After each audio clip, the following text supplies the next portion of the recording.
आप लोग अच्छे होंगे और कॉपी किताब लेके बैठिए, एक पेन और पेपर लेके बैठिए, नोट कीजिए। लास्ट क्लास में हमने पढ़ा था कि ठोस की अवस्थाओं के बारे में।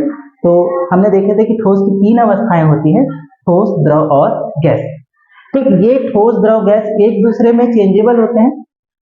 ठोस को अगर हम गर्म करते हैं यानी सॉलिड हीट करते हैं तो लिक्विड में चेंज होता है, तो इस प्रोसेस को मेल्टिंग कहा जाता है। और लिक्विड को और हीट करते हैं हम लोग तो वो गैस में कन्वर्ट होता है, तो इस प्रोसेस को हम वेपराइजेशन कहते हैं। ठीक है, अब जस्ट इसका अगर उल्टा चले तो गैस को अगर हम ठंडा करें तो वो द्रव में कन्वर्ट हो जाता है। ठीक है, जिसे आप डीवेपराइजेशन बोल सकते हो या फिर कंडेंसेशन या संघनन की प्रक्रिया कहते हैं। अगर हम इसे संघनित करते हैं तो द्रव में कन्वर्ट होता है, और अगर फिर से हाईली कंडेंस करें यानी कि इसको फ्रीज में रख दें, ज्यादा ठंडा करें जिसे हम फ्रीजिंग कह रहे हैं, तो वो इसमें कन्वर्ट हो जाएगा, लिक्विड जो है सॉलिड में कन्वर्ट हो जाता है। ये लास्ट क्लास में हमने पढ़े थे। ठीक है, अब हम क्लास 12 की केमिस्ट्री पढ़ने वाले हैं। तो सबसे पहला जो हमारा चैप्टर है वो है सॉलिड स्टेट। क्या है? Solid state. तो एक मिनट,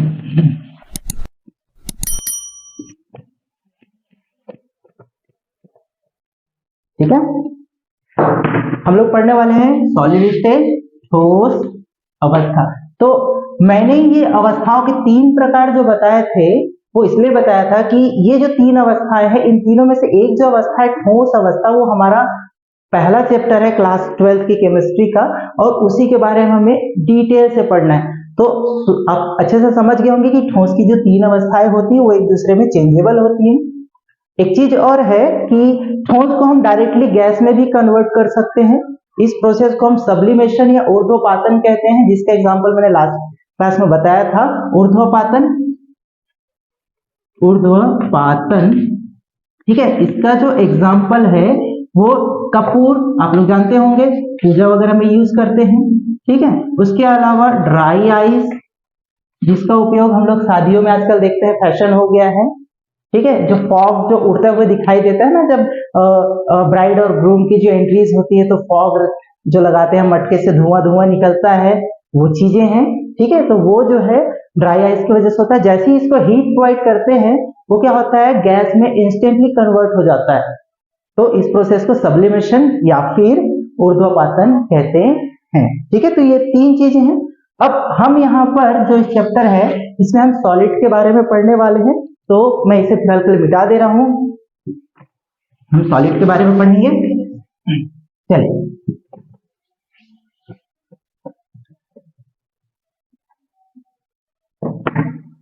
चैप्टर है हमारा chapter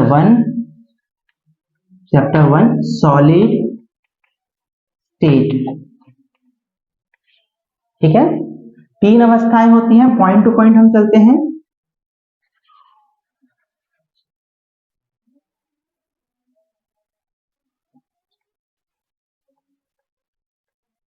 three stages of matter. पदार्थ की 3 अवस्थाएं होती हैं।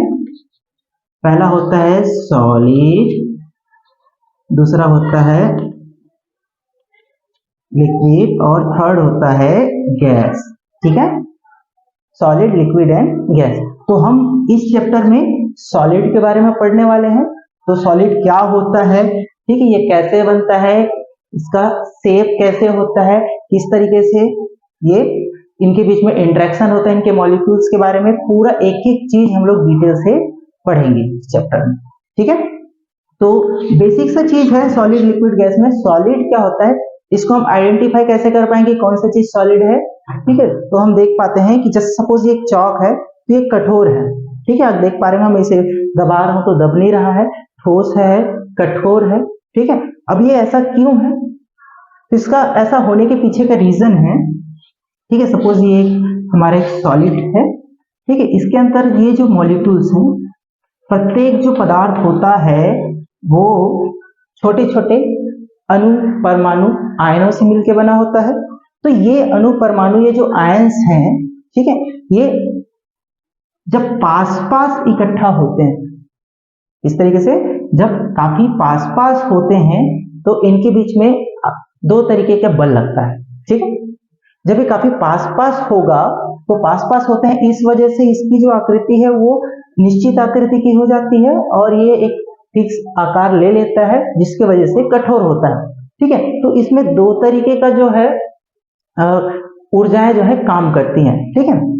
पहले वाले को हम कह सकते हैं या कह सकते हैं इन दो कणों, सपोज ये दो परमाणु या कण है, ठीक है, इनके बीच में एक बल लगता है जिसे अंतराणु बल बोलते हैं, अंतराणु बल, अंतराणुक बल, ठीक है। इंटरमॉलिक्यूलर फोर्स,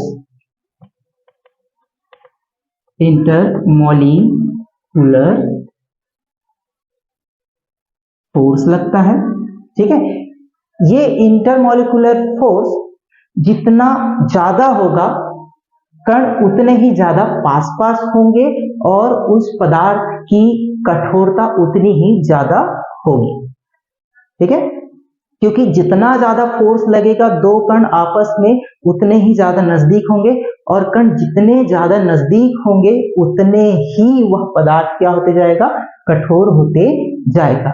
इसके अलावा इस पदार्थ पर या इनके कणों के बीच में एक विशेष प्रकार की ऊष्मा जो मौजूद होती है, ठीक है, उसे हम कहते हैं, इसको अगर हम पहला बोल दें तो ये हमारा जो दूसरा जो पॉइंट है जो किसी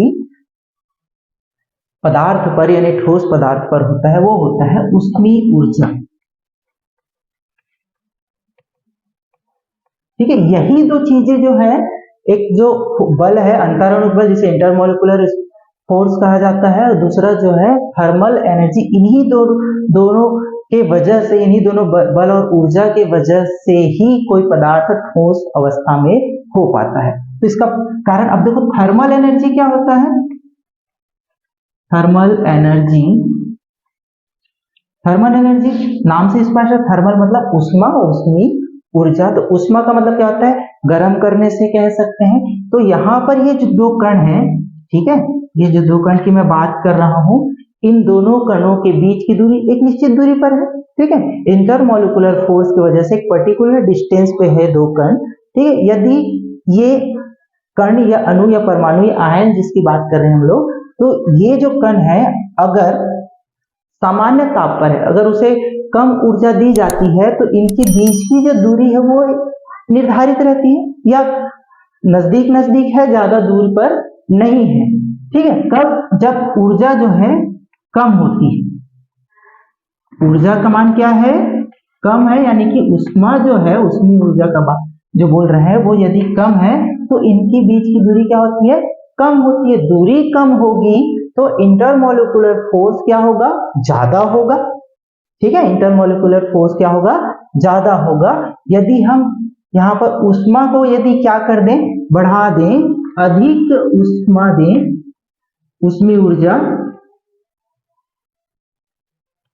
उष्मा को यदि हम क्या कर दें, बढ़ा दें, तो इनके जो मॉलिक्यूल्स हैं, आयंस हैं, क्या है, गति करने लग जाएंगे। क्या करेंगे, गति करने लग जाएंगे, मोशन करेंगे और इनके बीच की जो दूरी है वो क्या हो जाएगी, बढ़ जाएगी। दूरी बढ़ेगी तो यहाँ पर इंटरमॉलिक्यूलर फोर्स जो है क्या हो जाएगा, कम हो जाएगा, ठीक है। इंटरमॉलिक्यूलर फोर्स क्या होगा, कम होगा, ठीक है। तो बल कम लगेगा, दो कणों के बीच में स्पेस ज्यादा बनेगा, दो कणों के बीच में स्पेस ज्यादा बन रहा है तो वह पदार्थ कठोर नहीं हो सकता, क्योंकि उनके बीच में क्या हो रहा है, गैप बन रहा है, तो वह पदार्थ कभी भी कठोर नहीं हो सकता। और धीरे धीरे धीरे जितनी ज्यादा दूरी होगी तो ठोस से वो लिक्विड में कन्वर्ट हो जाएगा, लिक्विड में और ज्यादा गैप होगा तो गैस में कन्वर्ट हो जाता है। तो ये दो जो एनर्जी जिसे हम कह सकते हैं इंटरमॉलिक्यूलर फोर्स और थर्मल एनर्जी, इन्हीं दोनों प्रॉपर्टीज के बेस पर कोई सॉलिड रहता है, ठीक है। जितना ज्यादा इंटरमॉलिक्यूलर फोर्स होगा वह पदार्थ उतना ही कठोर होगा, ठीक है। और थर्मल एनर्जी इस फोर्स के बेस पर है। अगर थर्मल एनर्जी नॉर्मल है, कम है, तो उनके कणों के बीच में डिस्टेंस क्या होगी, कम होगी, यानी कि वो गति कम करेगा।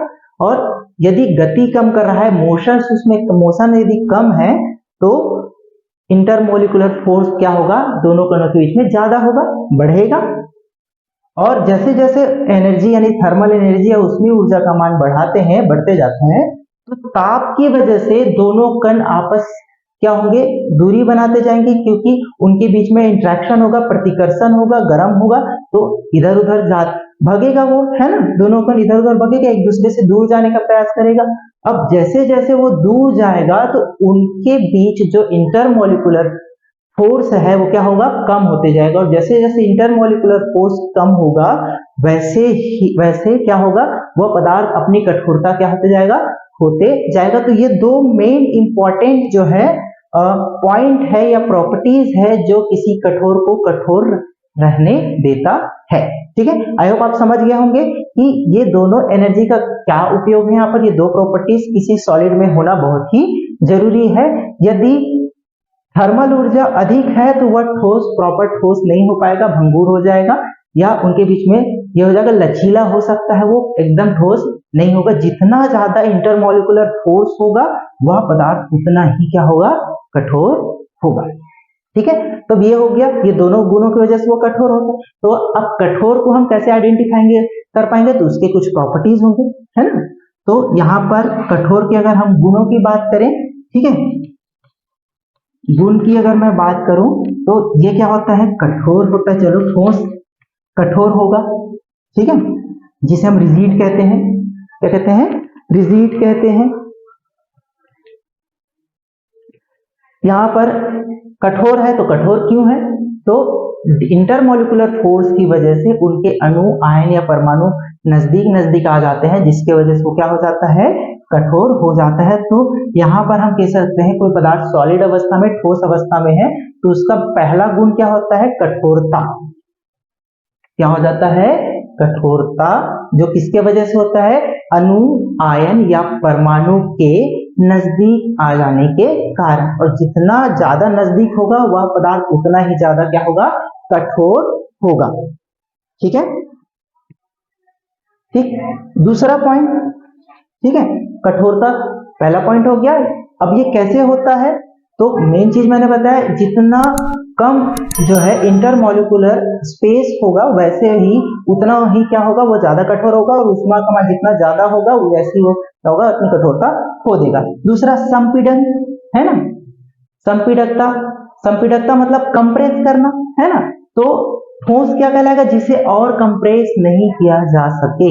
ठीक है, क्या किया जा सके, नॉन कंप्रेसिबल, जिसे हम बोल सकते हैं, क्या बोलेंगे, नॉन कंप्रेसिबल, कंप्रेसिबल। ठीक है, संपीडकता, कंप्रेसिबल, स्पेलिंग थोड़ा सा देख लीजिएगा, ये है रिजिड, ठीक है, नॉन कंप्रेसिबल। तीसरी प्रॉपर्टी, इसे और हम दबा के सिकोड़ नहीं सकते, ठीक है, जिसे न सिकोड़ा जा सके, संपीड़ित नहीं किया जा सकता है, वो क्या है, कठोर है। ओके, तीसरा निश्चित आकृति, निश्चित आकृति, कठोर है, उसका आकार फिक्स है ना, आकृति निश्चित है। चौथा आकृति, अब देखो क्या है कि इंटरमोलिकुलर फोर्स जितना कम होगा, है ना, दोनों अणुओं के बीच, आयनों या परमाणु के बीच में बल जो है ज्यादा लगेगा, दूरी कम है तो बल का मान क्या होगा, ज्यादा लगेगा। ठीक है, तो बल का मान ज्यादा लगेगा तो वो क्या होगा, कठोर होगा। अब जिस शेप का वो हो गया, जैसे कि कण जो है इस तरीके से है ना, तो इस तरीके से टेट्राएंगल का है ना, तो टेट्राएंगल का बन रहा है, तो वहां पर वो की जो आकृति है क्या होगा, टेट्राएंगल होगा, उसे हम चेंज नहीं कर सकते, उसे और सिकोड़ा नहीं जा सकता, तो उसकी आकृति क्या होगी, फिक्स होगी। आकार क्या होगा, फिक्स होगा। ट्राइंगल है तो ट्राइंगल हो जाएगा, और आकृति जैसी है वैसी ही रहेगी, उसे हम बदल नहीं सकते। ठीक है, तो ये ठोस का एक प्रॉपर्टी है, कह सकते हैं। पांचवा जो गुण है ये भी क्या है, निश्चित है। क्या है, निश्चित है। आकार भी क्या होता है, निश्चित होता है। पांचवा है ठोस का जो गलनांक होता है, गलनांक, क्वथनांक, तथा घनत्व, ठीक है, ये क्या होता है, अधिक होता है। क्या होता है, अधिक होगा। यानी कि कोई पदार्थ है ठोस अवस्था में है तो उसका गलनांक मतलब मेल्ट होना, ठोस का द्रव में बदलना गलनांक कहलाएगा, ठीक है, या पिघलना, है ना, ठोस का, जैसे कि बर्फ का अगर पिघल कर पानी का बनना या बन रहा है ना, धीरे धीरे बर्फ क्या हो रहा है, पिघल रहा है, तो उस प्रक्रिया को हम क्या कहेंगे, गलनांक कहेंगे, ठीक है। तो ठोस पदार्थ जो है, उसके बाद क्वथनांक की बात करें, ठीक है, क्वथनांक की बात करते हैं तो क्वथनांक का मतलब क्या होता है, उबलना, ठीक है, बॉयल होना, ठीक है, बॉइलिंग जिसे बोला जाता है। तो यहाँ पर जो है ठोस का जो बॉइलिंग पॉइंट होता है वो क्या होता है, मैक्सिमम होता है, उच्च होता है, अधिक होता है, ठीक है। उसी तरीके से उसका घनत्व यानी कि डेंसिटी जो है वो भी क्या होता है, अधिक होता है।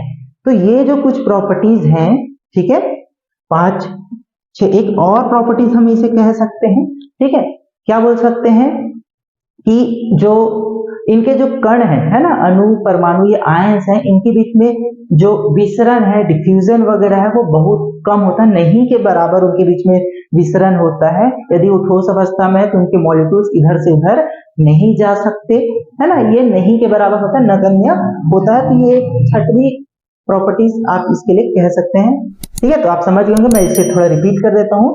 ठोस का गुण क्या है, कठोरता, ठीक है, ये कठोर होता है। कारण क्या है, क्योंकि दो अणुओं के बीच में जो बल लगता है वो क्या होता है, अधिक लगता है। क्यों, क्योंकि दोनों कणों के बीच की दूरी क्या होती है, कम होती है। जितना दूरी कम होगा उतना ही ज्यादा क्या होगा, वो कठोर होगा, ठीक है। नॉन कंप्रेसिबल, है ना, इसे कह सकते हैं संपीडक, असंपीडक, हिंदी में बोलेंगे असंपीडक, ठीक है, जिसे कंप्रेस नहीं किया जा सकता और संपीड़ित नहीं कर सकते, है ना, नॉन कंप्रेसिबल कहलाएगा। निश्चित आकार, निश्चित आकृति, ठोस का जो आकार और आकृति क्या होती है, निश्चित होती है, उसकी आकृति को हम बदल नहीं सकते। उसे बदलने के लिए एक विशेष परिस्थिति की आवश्यकता होगी, सामान्य ताप और दाब पर उसकी आकृति में किसी भी प्रकार का कोई परिवर्तन नहीं होता है। जैसे ये चौक है, जिस आकार का है इसी आकार का रहेगा जब तक मैं इस पर कोई विशेष प्रकार का बल नहीं लगाऊंगा, ठीक है।